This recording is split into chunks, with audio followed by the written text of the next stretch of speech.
Hello everybody and welcome back to the 14th episode of the Antpod. If you're just tuning in, I would just like to say that last week we published an extra episode being an ant-keeping full beginner guide called Ant-Keeping 101. It's between 13 and 14, so if you want some facts or anything, yeah, you can check out that episode. But today we are talking about inbreeding ants. And inbreeding ants, what does that mean? Well, if you didn't quite understand it within the word, inbreeding simply means that if you have one queen, she can lay an egg that turns into a male. She can then lay an egg that turns into a female or a queen elate, and they can mate within the colony. So then you have two queens. And I'm not sure if it's that simple or not, but that's that's a very simplified version of inbreeding ants. And today we are, of course, not alone. We have a few people. Now we are a few people down as well. More on that later. But we do have a man who have been very known as keeping a very common inbreeding species. A species that is starting to become very common is Tetromorium bicarinatum. And they inbreed like crazy. And I think one man really helped boosting this colony and letting a lot more people know about it. And that is, of course, Antimatters. Hello, Antimatters.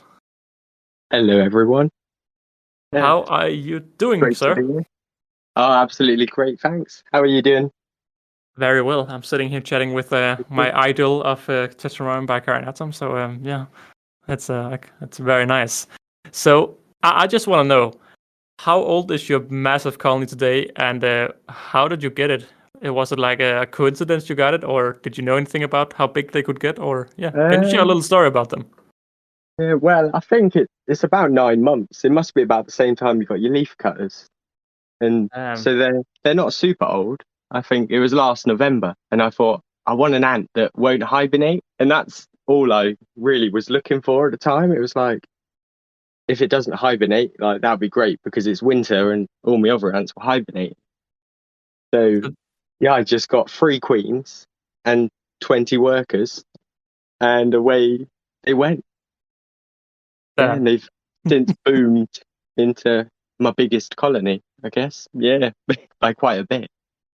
Yeah, it's a massive colony. But for those listening who don't know you, who are you? We will refer to you as Jake on the podcast. That is easier to say than Antimatters. But Jake, tell us a little bit about your YouTube channel. What do you do? Oh yeah, I've got a YouTube channel called Antimatters, and I'm just kind of recording a diary, but I do a little bit more than that sometimes.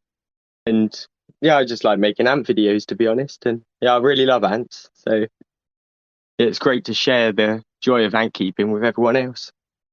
Do you have a rough number of how many species or colonies you're keeping? I think 20 at the minute, although the Camponotus habereri I had, she died last week. Might have been because of the heat. So yeah, I'm down 1. So I think it's 20. That's definitely still a lot. And I also know you also have yellow crazy ants, which are also inbreeding like Tetromorium bicarinatum. Are you going all in on inbreeding ants, or is there a reason why you got 2 colonies? Because I think one colony is quite big already. Yeah, well, unfortunately, they've during not the last heat wave, but the one before, something happened with them, and I think they had a fight, like the 2 queens I had, and they ended up dying, which was really like annoying because I was quite looking forward to having those. Although I've got Polyrhacus dives as well. Apparently they inbreed, but that's true. Yeah, I think Anthony Colonialist shared something about that at one point, although I can't quite remember. But we are, of course, not alone. We do have a third host, and only third host. We are down a few today. But Ryan, welcome back to the Antpod. What do you think of inbreeding ants? Thank you for having me, by the way. But I do think for me personally, it's just a space that you would have to have a species like this. I've seen Jake's videos, and like the size of the colony is just insane. And I've seen how many nests he's got attached to them and how much space they take as well. And I know for a fact I don't have the space. Plus, like a smaller ant for me is much harder in a natural setup due to certain escape preventions.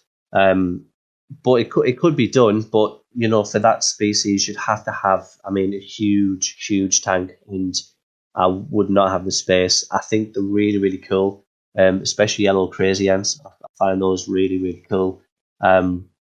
If I was to get any inbreeding ants, it would be those. But again, you'd need massive spaces for them. But I do find them fascinating, and especially the size that they can become in such a small space of time, really. Yeah, I must say I've always been very scared of them, just because they can inbreed, and that just screams to me, what if they escape? I have had yellow crazy ants. I had one queen with a few workers, and one by one all the workers just died, and it was a very slow crashing plane or car or whatever. I can't remember the words.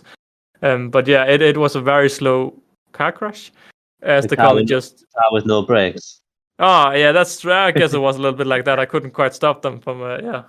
So, but yeah, so I was very scared of getting Tetramorium bicarinatum, just because I know they can inbreed, and to me that's a big risk if they escape. But then I think Wakushi talked.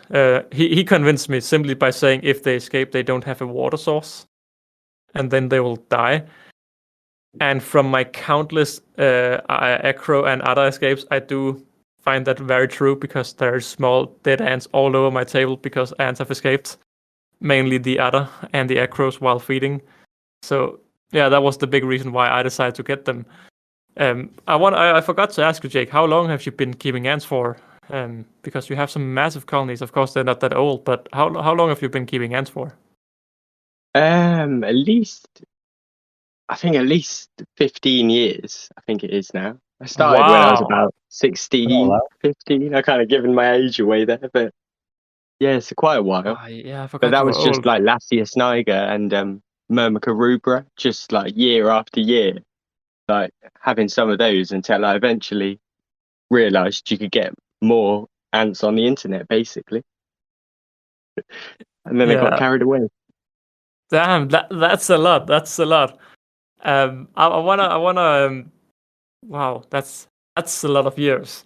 But I want to go back to the Tetramorium, because of course today the main topic is inbreeding ants, and I have of course asked you, Jake, because you have quite an insane colony. And what I'm thinking, and I think what many people are thinking, is to cope, like Ryan also said, with space. What's your future plan? Because won't you just keep getting bigger and bigger? Will you just keep feeding them, keep adding accessories, keep the budget must go all on Tetramorium bicarinatums. Well, hopefully they'll keep growing a bit more, but I am hoping eventually to kind of set up a really stable big population and then start harvesting them off, to taking like tubes out and kind of outsourcing them, if you get what I mean, or not outsourcing, but sending them off to other people. Things like that. Yeah, start selling them a bit. How much do you feed them at the moment? Well, they'll quite happily eat a whole tub of cockroaches every 2 days, like large ones, which I think is about 12 like adult cockroaches. Although I've started a cockroach like feeding bin, save me money, but yeah, every like 2 or 3 days they'll eat a whole tub of whatever I've got. Wow, that's insane, man. Yeah, that's expensive. Talking of feeding, the other day I hoovered up a wasp nest because it was like stinging people, and got the combs, and I fed those to the Tetramorium bicarinatum as well, and they loved it. Yeah, I think wasp larvae. Oh, wow. Yeah. I mean, I guess that's just pure protein. I think Belium.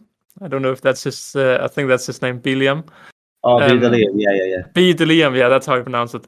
Yeah, he put out a video because he of course won a part of your colony at Ancon, and he put out a video where he said they'll eat anything because, yeah, they just go crazy for anything.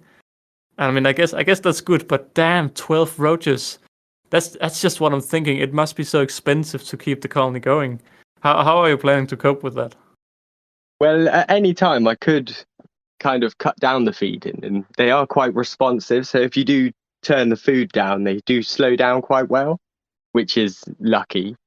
So you can kind of slow them down a bit. And yeah, so hopefully if they hit like 15 a day, or not a day, every like couple days, I'll stop them then. I was going That'll to be the say, do you limit. plan on getting them to the point where you're feeding them, like 30 roaches every couple of days, and do you plan on trying to get them just as huge as you can while you've got them, or do you want to rein it in for a reason, or would you rather just see how big they get? Well, it depends how many like nests I can fit in my cupboard, really. If I could fit loads and loads in the cupboard, I'll be able to feed them like even more then. So yeah, I could up the feeding for quite a while longer. But I'm just thinking. I'm thinking here when I'm looking at my Mesobarbarus colony. That's a very big colony, and I feel it's more maintenance than joy almost. And looking at my Mesobarbarus colony, I don't think it is as big as. I mean, the thing is, your colony is very young compared to the Mesobarbarus colony, but that's the thing about inbreeding. They grow crazy fast, and I just can't think. Isn't it just maintenance? I mean, do you still enjoy keeping them? I mean, do they pose an Well, escape risk as well? Because I'm just thinking they must be very eager to escape. but they are eager to escape a lot of the time. Like, they'll quite happily walk over the fluon a lot of the time as well, which is quite annoying. So I've had to go back to the alcohol and PTFE. But yeah, I manage it with just plenty of outworlds and a little bit like leafcutter colonies. You give them a trash outworld, you give them a food outworld, and you give them the nest. And I've kind of done that. So they do have one outworld which is just purely rubbish. It's like not full of rubbish, but that's where I take things out of the main tank and put it into the quiet one, and it slowly empties out, and then I can just fish it out a lot easier then. But I think as you go, you kind of learn to manage with what you've got because you've got no choice. Yeah, it's certainly something else from feeding a founding leashes Niger Queen. But we have, of course, here at the end part, we always want to hear the viewers' thoughts. And we have gone over to the Antpod Instagram and asked, would you like to keep inbreeding ants? And 83%, said yes, with only 17% saying no. I feel that's almost dangerous high because I don't know. I'm scared of inbreeding ants, although I'm keeping them myself. I think you definitely do need some respect for them. But we also ask, and do you have any questions or worries regarding, well, keeping the inbreeding ants? And I feel like, Jake, are you looking at the questions? I can if you want. Let me Yes, get them up. because I feel like the question. I mean, you have already answered a little bit, but the ant colony has have published a very nice question, top right corner. Would you like to read it out loud? Yeah, I do. If a colony keeps growing larger, it will grow too large to keep. And then what? That's what I'm thinking. I mean, So, yeah, it's, it is true. Eventually, if you keep feeding them enough, then that is going to happen to you. But they're a lot nicer than fire ants, I guess, with population control. You're going to do an AC and just build a house dedicated to them. I would love to. And then I'll siphon off colonies and they can pay for the house as well. I don't quite understand. You're comparing them to fire ants, but fire ants are harder, or what did you say there? Well, you can't put the brakes like easily on a colony of fire ants. Like they will break out and they'll go nuts, if you get what I mean. Whereas the Tetromorium, if you stop feeding them, they keep behaving just like normal, kind of thing. They don't go crazy, kind of. They haven't got that wild streak. Yeah, I guess the kind of like the alternative to them, aren't they? Like this much safer version of fire ants. Yeah, but and yet with the same feeding craziness. Yeah. Yeah, Yeah, that's one of the reason I chose them over fire ants. Also because they don't sting, so they're a lot easier to maintain. They don't sting, right? And have you ever gotten bitten, or how do they react when you come in? I've never got stung or bitten, although apparently they do have a stinger, but Yeah, I don't think it can get through our skin at all. yeah. Because I was just thinking that Satsumarium caspitsum also sting. I think. To be honest, I'm not 100% sure. I wonder if maybe it's in like a thin part of your skin that could get through. I don't know. I doubt it, but. So, Ryan, can you read up a question from our Instagram responses? Yeah, of course. Yes. Can you read the bottom left one? Because I feel it's an interesting topic to bring up. From Ralph. Oh yeah. Basically, yeah. Question from Ralph is how long the colony would last. That's a good one, actually. Yeah, I'm thinking on indefinite time, unlimited. Yeah, immortal. Yeah, because that's the thing. There isn't anything that really stops them other than you keeping them. Yeah, true. I wonder if the DNA weakens every generation, or if it. Although it doesn't affect the Tetramorium, I do believe. They've got separate genes for like males and females have completely like separate gene codes inside, so they don't actually technically they're not related like at a genetic level. Yeah. All the crazy ant stuff I never understand how nature can make. I do feel something quite interesting. I don't know if Okushi have had how his colony is doing now, but he had a small colony that slowly grew, but they didn't inbreed at all. They just had one queen and they didn't reproduce at all. And I think you suggested, Jake, that it was because he didn't feed them enough protein. And yeah, it's fascinating to me because it's just very unlike any other ants. I mean, at the time of once this podcast is out, I have of course published my first video on my colony, and I just love that food response. But I mean, today we're not only going to talk about Tetramorium bicarionatum, of course. Jake, you said something with a list. You wrote down a little list with inbreeding ants. Yeah, because there's so many different types that I got. You get a lot of ants nowadays, as well, especially. If you've got an isolated pocket of ants and they all fly, if there's no ants for a few hundred meters, especially for like Formica species, they'll accidentally inbreed. So like up to 50% of wild colonies in some places are kind of accidentally inbred because they couldn't find any like more males that weren't related when they were flying, and they just mate with anything. I mean, it's something I'm often thinking about. Because how do they navigate the sky? Except for pheromones.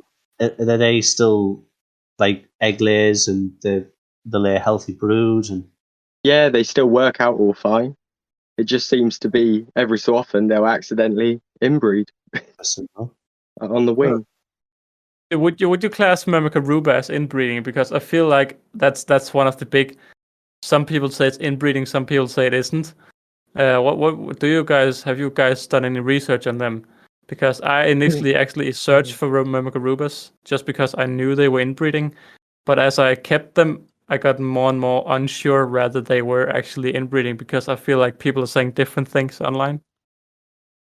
I think they definitely are, although it's not proper. It's because it's not sustainable. It's probably similar to the Formicas though, because what they do is they'll accept new queens within the same area. However, they'll also accept queens from the same colony. Yeah. But that's because they have different queens laying different males. So yeah, exactly. They are more from the beginning. Yeah, that's it. Because the way they build themselves up to say have 10 queens of different DNAs and then lay 10 genes of males, and then they can inbreed, and they say that's how they can do it quick. So I mean, I don't know, but yeah, that's what they say is like what they can do anyway.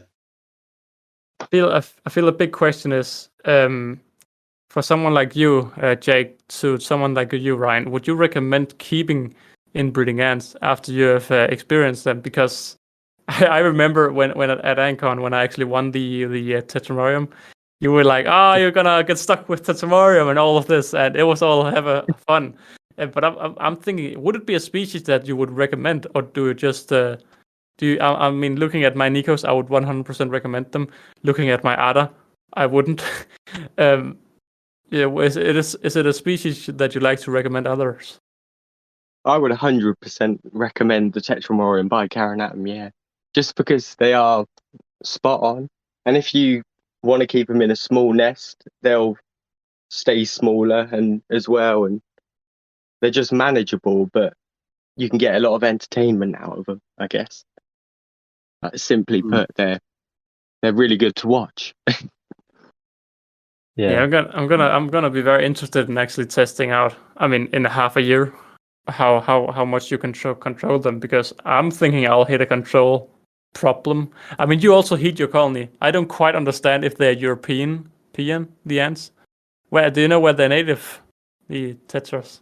I think their other name, except for like Tetramorium by Carinatum, is Guinea ant, because I think they come from Guinea, wherever Guinea is. I think it's down south. Yeah. If anyone knows where Guinea is, I think that's where they're from. So is that in Europe, or is that like West? Oh no, I think it's in maybe Asia or Africa. Okay, yeah. Southeast Asia, yeah.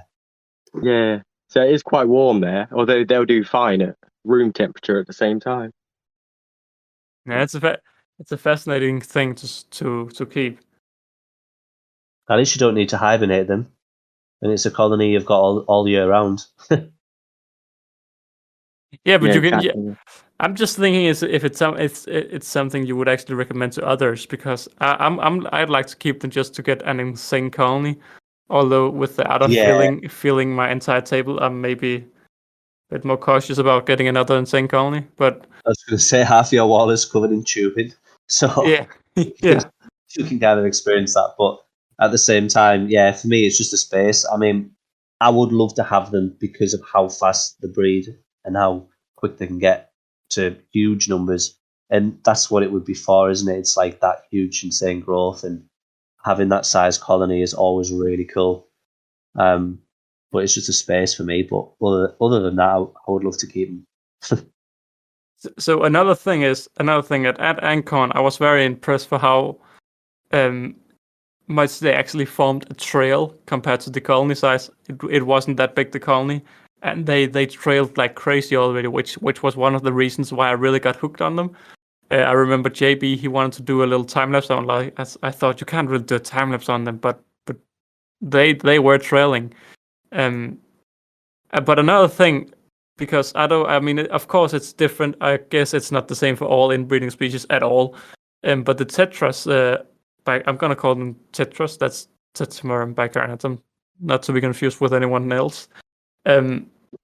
Do you still have the problem with them biting into the cotton in the tubes? Because you of course use a lot of gypsum nests, and when I thought them, my wish was to get like something like a Saturn large nest, extra large, and display it or something in my kitchen or something. But I've become quite scared, as they can bite a lot into, well, the cotton.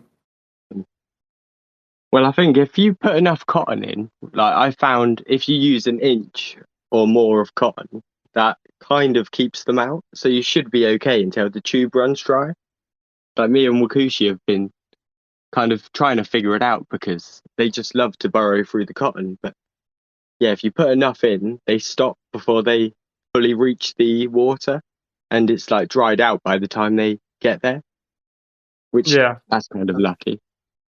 Although they do make a lot of mess because they do still like to chew a little bit of it and take it out of the nest. But that's just a little bit of cotton, though. You just got to clean it up. So it's not too bad. Yeah, I wouldn't consider them too messy, but already now with my very small colony, I can see what it says with removing food. I'm guessing you have how do you remove the roaches? Because I see that they are already starting to live in my roaches, and Sid says it's a pain in the ass to get it up because they move inside the roaches. How do if you feed them 12 roaches, how do you manage that? Well, what I do is I've got my main feeding outworld, so I'll put the little dish into that one, and I'll leave it in there for maybe 24 hours. And what I'll do then is take it out of there, and it'll be crawling with ants still, but I'll chuck it in the kind of trash outworld, which is out of the way, and they'll all slowly leave all the remains and head back into the nest and get back to their normal life, I guess. And you're kind of left with a tray with kind of a handful of ants left instead of hundreds, which is quite nice. Yeah, I feel like just what you're saying right there. A 9-month-old colony with that kind of maintenance, it's definitely. I mean, you have of course also given them the booster treatment with giving them all that they wished for, but something like Cave something like Cave said on Instagram, the colony could grow too big to handle very quick. That's just. I mean, you can say you can maintain them, but it's just something I feel I'd personally be very worried about. But once more, I feel like we're just talking about tetromeriums. I really want to be like a more broad podcast regarding all inbreeding ants. The thing is, I think some Formica-rufus. I don't know if you've seen the what's it called, documentary that was made a few years ago with the massive Formica-rufus colony. But in the Alps, is it? Yeah. Or Austria, I think it was. Oh, I don't know. I just remembered it was it was made by BBC or something, and then was put up by a YouTuber, and they got a lot of views. I don't know. It's I can't quite remember. But the fascinating thing was with them, they had nuptial flights where they flew up, mated, and then returned to the nest and simply walked home again. So because they had so many different queens, they just all produced new queens, flew up and mated and returned again. But with something like yellow crazy ants and also tetras, they just inbreed within the nest. And I'm curious to know if there's actually a male ant, because I can see a female ant with wings in my nest, and I can see queens without that have dropped the wings. Do you have males in your colony, Jake? Yeah, 100%. They've got like really small heads, is how you can tell the difference. But they're quite similar in looks, but they do pop up every so often. Although there's a lot less. Like the ratio is maybe 10 queens per male, I'd say. Yeah. Of course, it's very hard to say now with the colony being so big. But how long do you think it took your colony before they had 3 queens, before they started growing a lot? And did they just inbreed from the get-go?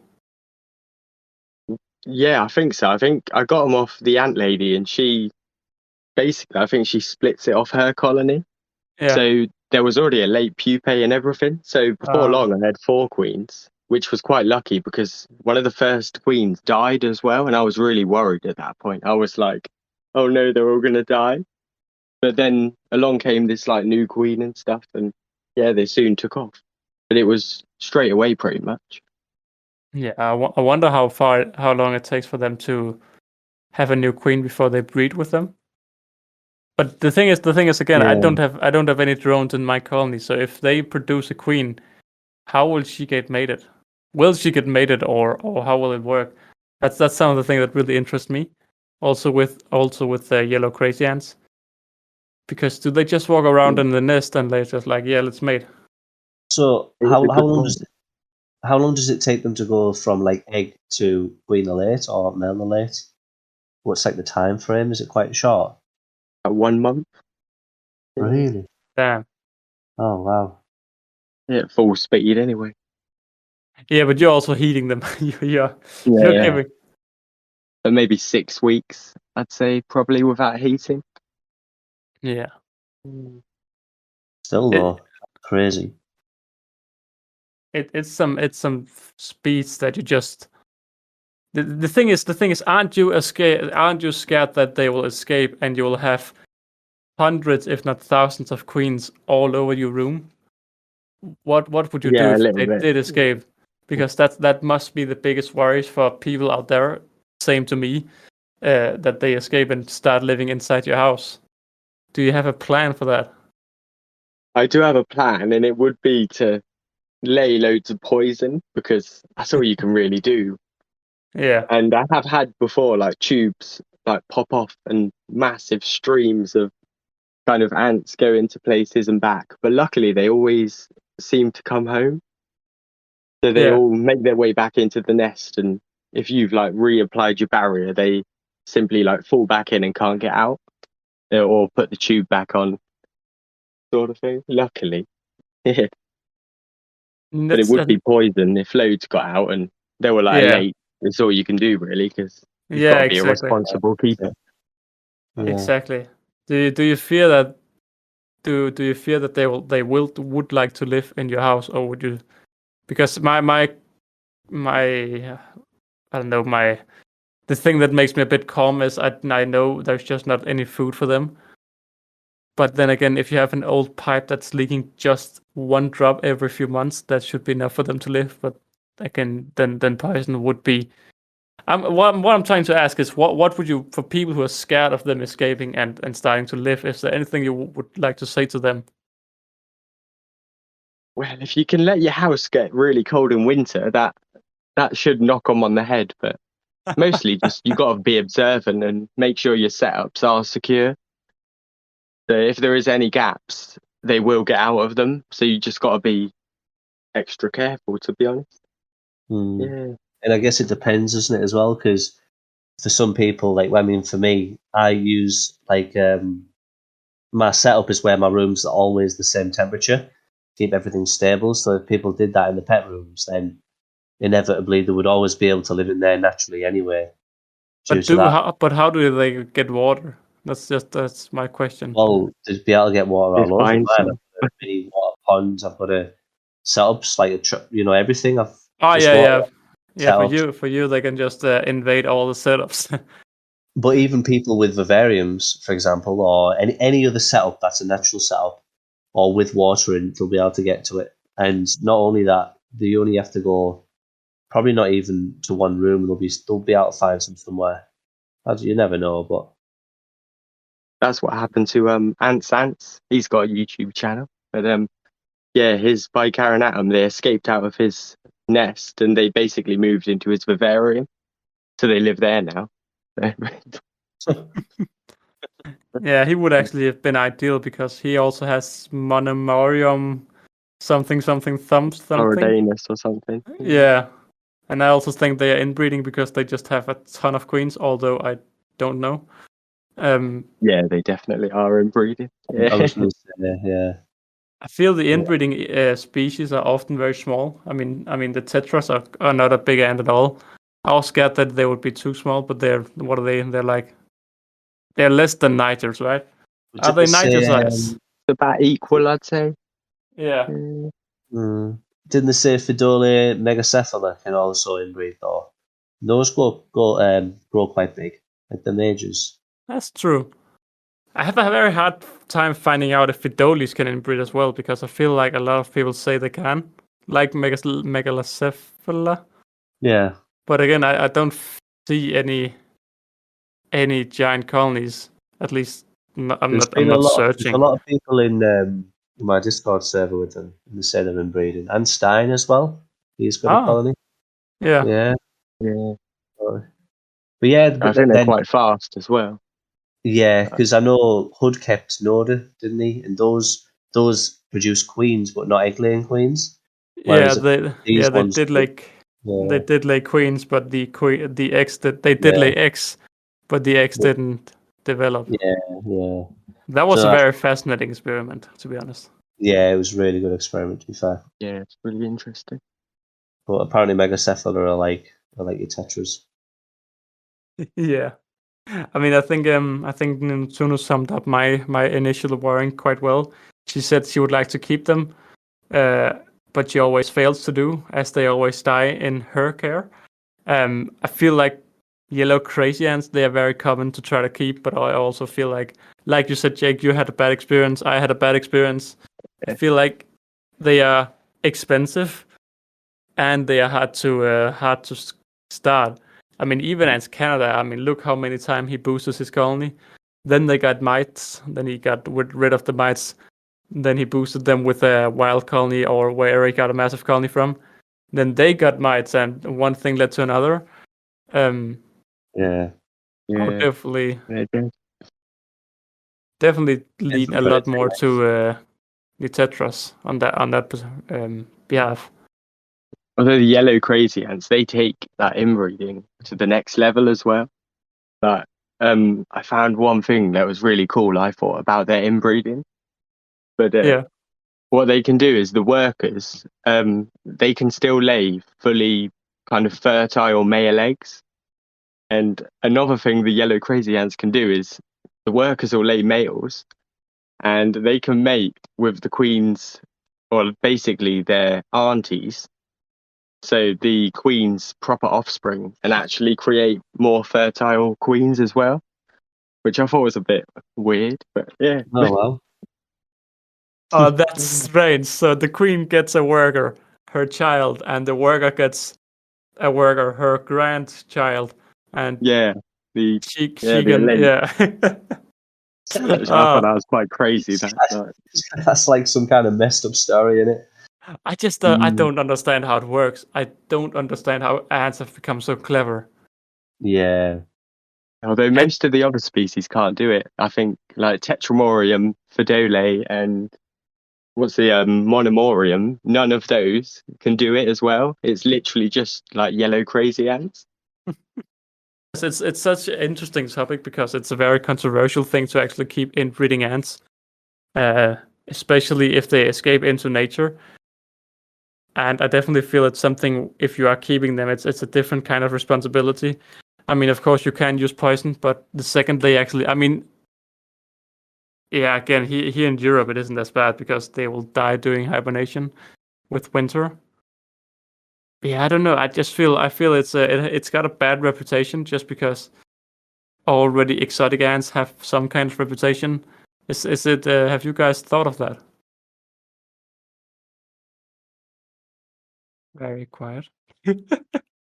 Jake, have you I thought thought of that? about it a little bit, yeah, because you do have kind of the Fidole megacephala. I think they're kind of considered one of the worst invasive species on the planet, as well as you've got your little Argentine ants, and I think they might be able to inbreed too.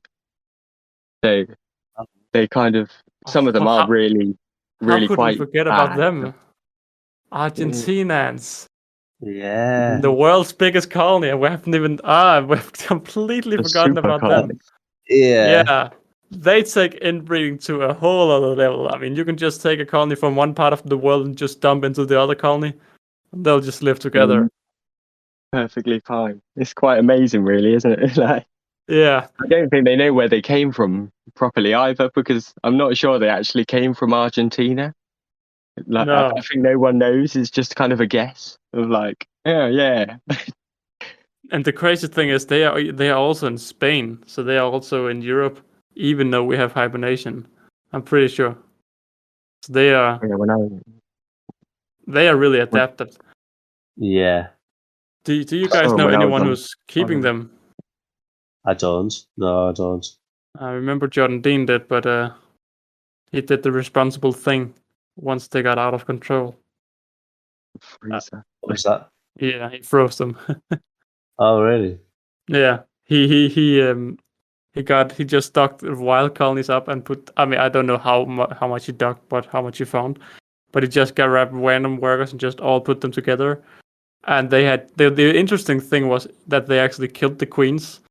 So in that video, he talked about his theory of the bad producing queens that didn't lay enough eggs. They were just killed off, which makes sense. I mean, the thing is with inbreeding ants, it must be a whole other thing to be a queen because you have to be effective compared to a one queen colony. I mean, I can just see with my flowers, man, they just kill all the queens so they don't have one dominant one remaining. Not yet, but soon. Yeah. Well, someone did an experiment, didn't they, with 50 flowers? Yeah, I think Ants check. Yeah. But that didn't turn out good at all. No, it didn't. That the same thing happened. They just killed them one by one. No, they didn't. I don't even think they got the brood. thing I'm often seeing on another total other topic is people getting multiple queens together. And what I've noticed from my experiments back in the day is if you have more than one queens together, chances are one queen will eat the other queen's brood. And that way it'll look like the entire colony isn't growing, although it is only one queen who's actually causing the problems. Okay. But from an outside perspective, you of course can't see that. Oh, well, okay. Does make sense. It does, yeah, it makes sense. But I must say, I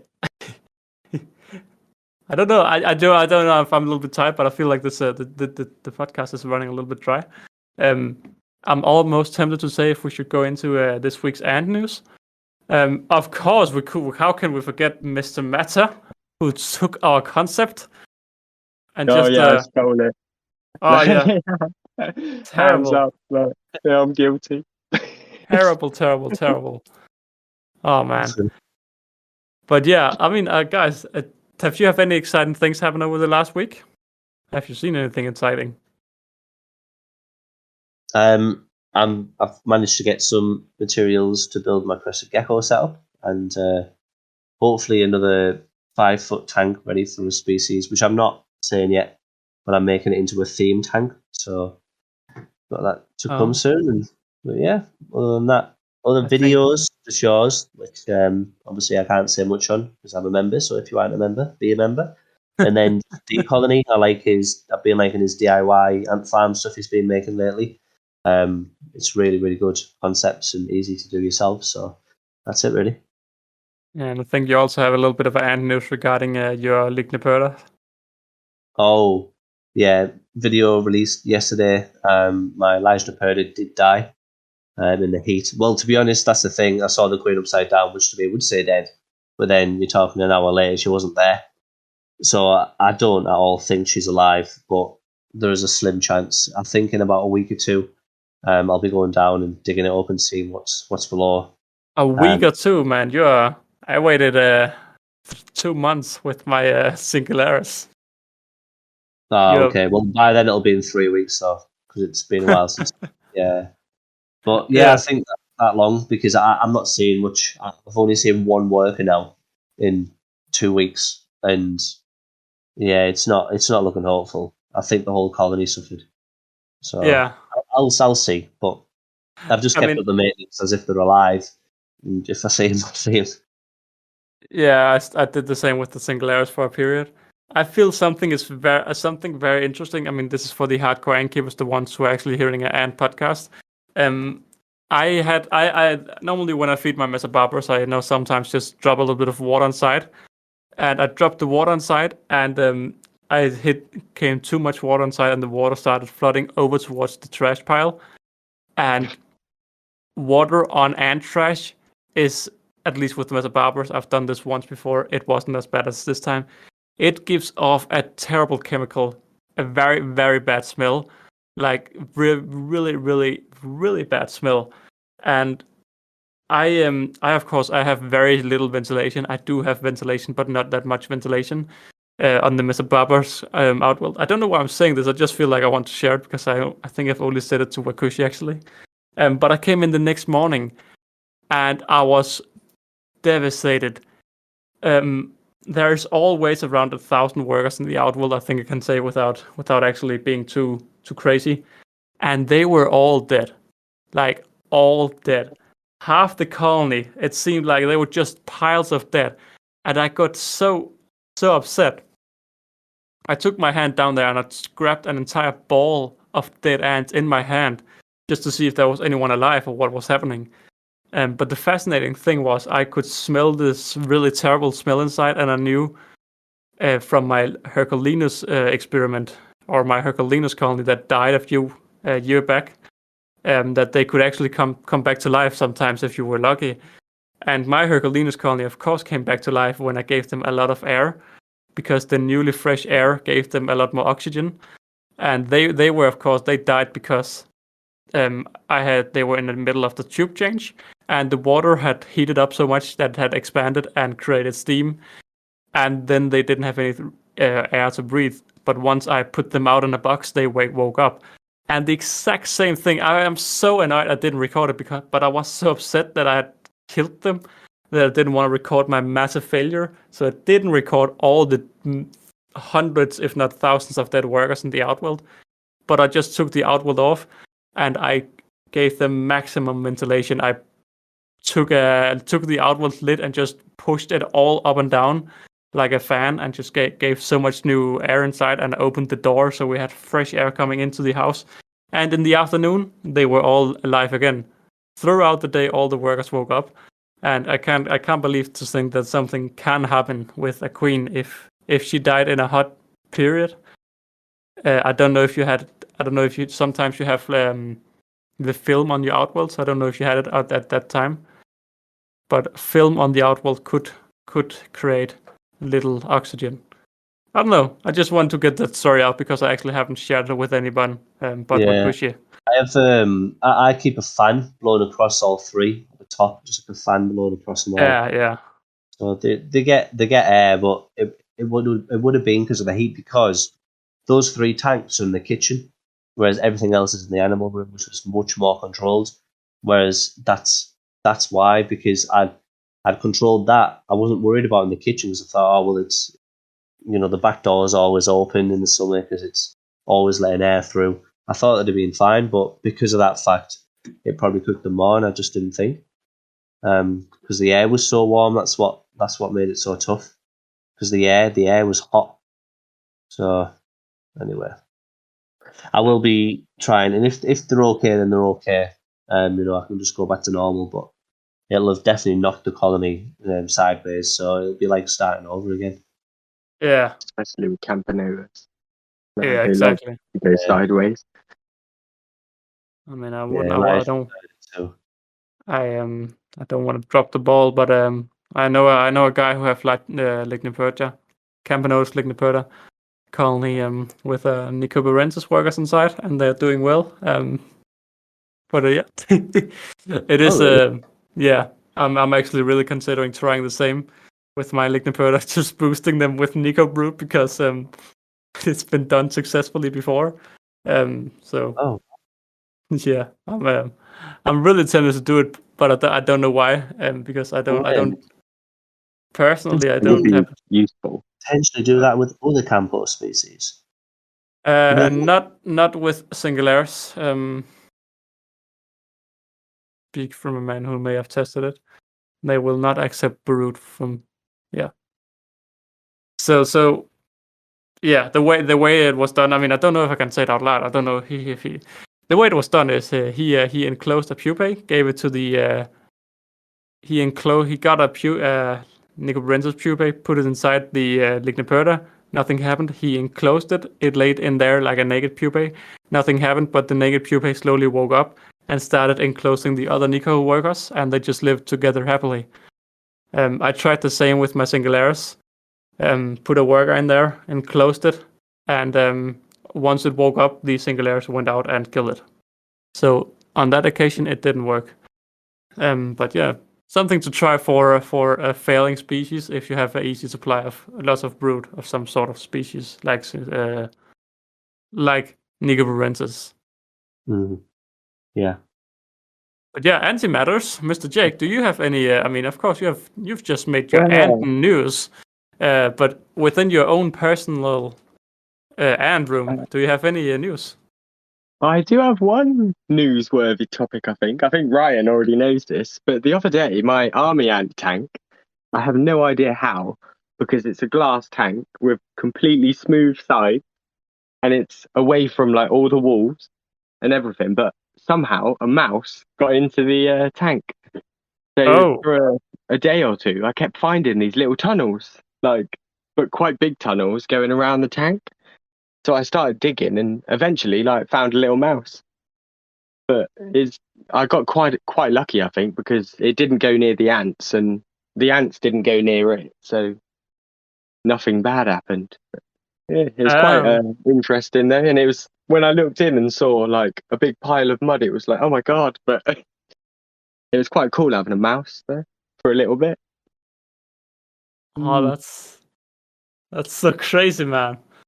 Yeah, that's for a little bit longer. I mean, Ryan, you caught a bat and you just let it go. I was very disappointed when you said you just let it go, man. You just had a bat flying in your room and you just... Yeah, but bats are protected, like massively protected. You can't. Yeah, but I didn't know. You don't mess with bats. But Yeah, maybe exactly. you had the badass since it was a baby. It was a young one. I honestly, when everyone kept saying keep it, you have no idea how much my brain had to stop me from just suddenly making it an enclosure itself and just being like, "Here's my new bat." Like, honestly, like every single rescued nerve in my him. body. I mean, Yeah. he would just be your house pigeon. I mean, people have pigeons sometimes, so yeah, he would just be your house pigeon. Yeah, that's my house bat, just flying around having a nice time.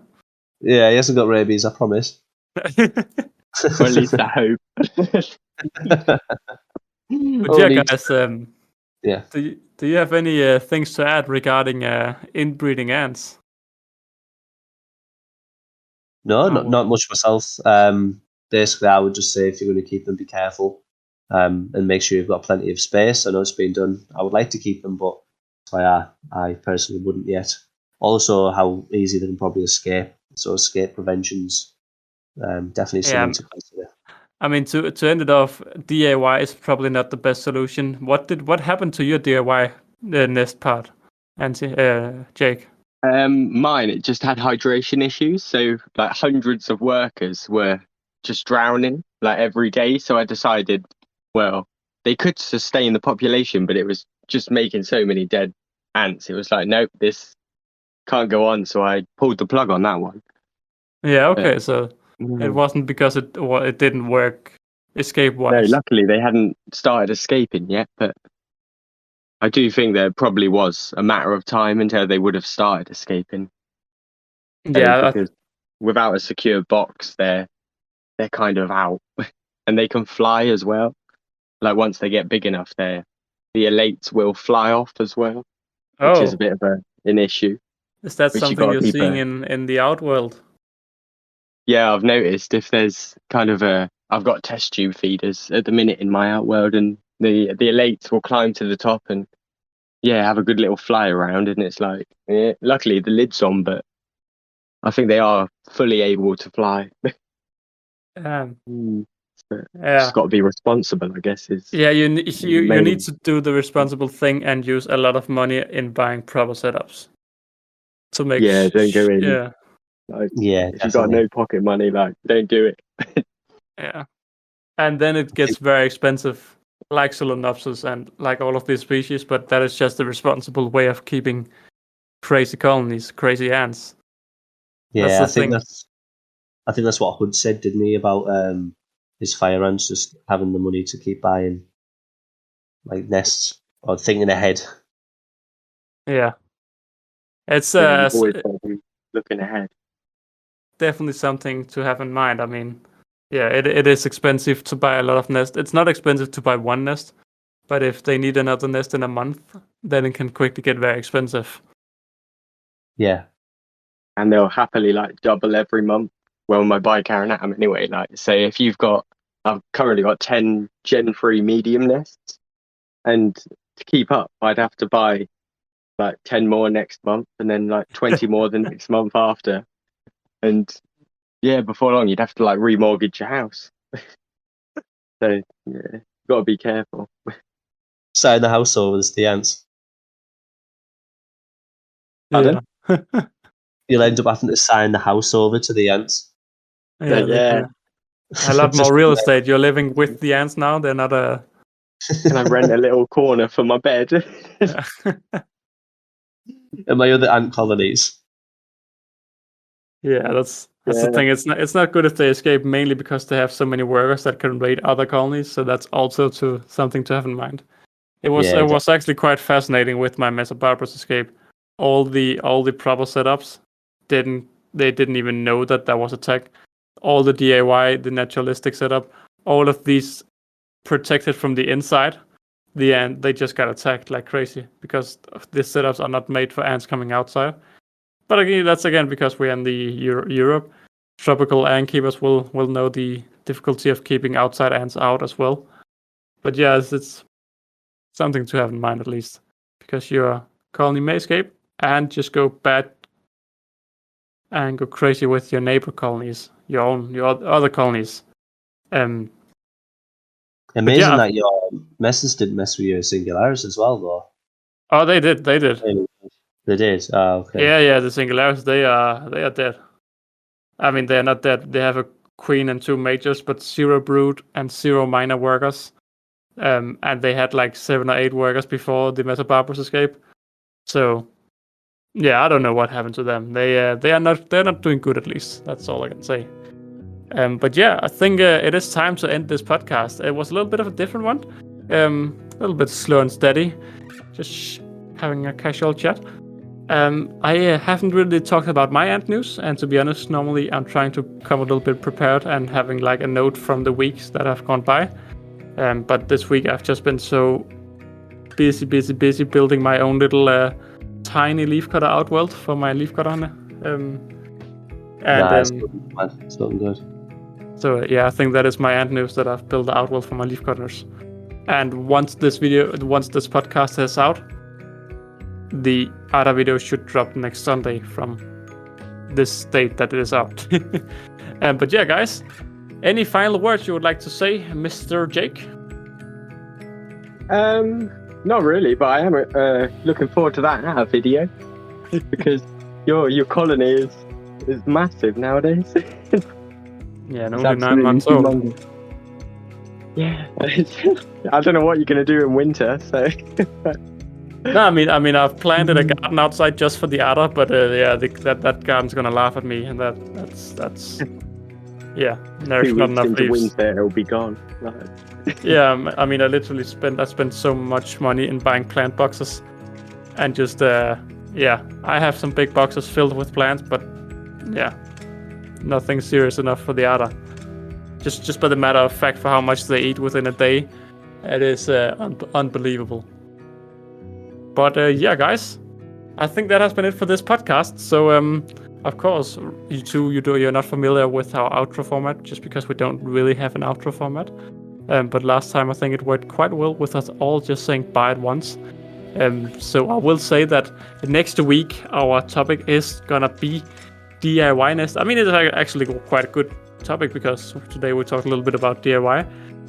But next week's topic will be DIY nest and how they work and everything about DIY nest. And until then, if you did enjoy this podcast, please share it with your friends, your family, and everyone you know. And yeah, totally. I keep saying that, and I totally stole it from Formicast. Sorry, Durga. I'll stop saying that. But yeah, that has been it for this week's podcast. I hope you have all enjoyed listening to it. And are you guys ready to say bye at once? I think so. Yeah. Okay. So we'll say bye on go. So I'm gonna say 1, 2, 3, go, and then we'll say bye. Okay. Okay.